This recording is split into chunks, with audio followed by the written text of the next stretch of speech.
Hi guys, how are you doing? It is Saturday afternoon and I am at the Berkeley Marina. It's beautiful. Take a look at the view.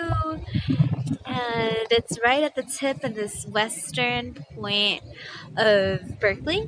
And it's been a while since I've been here actually. The last time I was in Berkeley was when I was in college visiting my friends who went to college in Berkeley, which was about almost 10 years ago. Um, Today I had an amazing time with my friend Sean Ree, and she ran a workshop that called in the Inner Diva. And so today I wanted to talk to you guys about a couple of points about how to call forth your inner diva too, from the things that I learned today.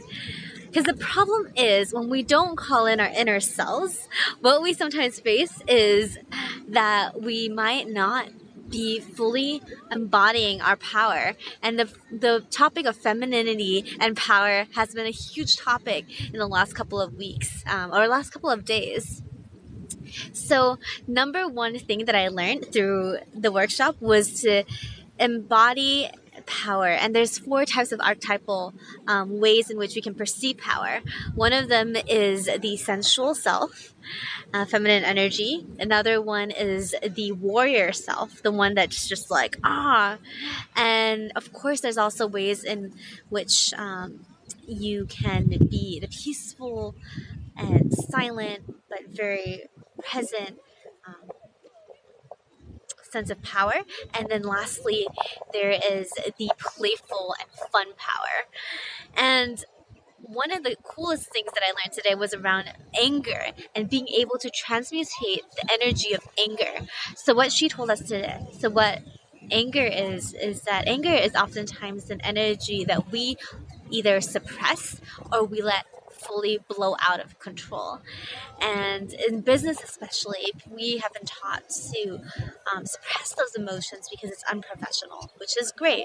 But at the same time, when you don't resolve them and you don't process them, they will get out of hand and they will show up in places and times that you don't think of them before. And so well, the way to do that is to actually see anger as a color. Give it a color, red, and give it a texture, maybe molten lava, and just watch it as it goes around your body. Have you ever felt a single time where you feel all this emotion boiling up from you, but you just kind of swallow it all the way back down? So instead of doing that, let it emerge. Because the problem is when you do not let that go and you don't let that transmute into something that is propelling and something that is much more brilliant in a translatable way. Just imagine it. Imagine you putting two colors together and come out with a different color, like yellow and blue, and it comes out to be green. Anger is something like that too. Anger, watching it move around your body. Mindfulness, actually, this is where I learned mindfulness. In my mindfulness practice, we learn a lot about anger, and that allows it to come right through. So I'm gonna stop here.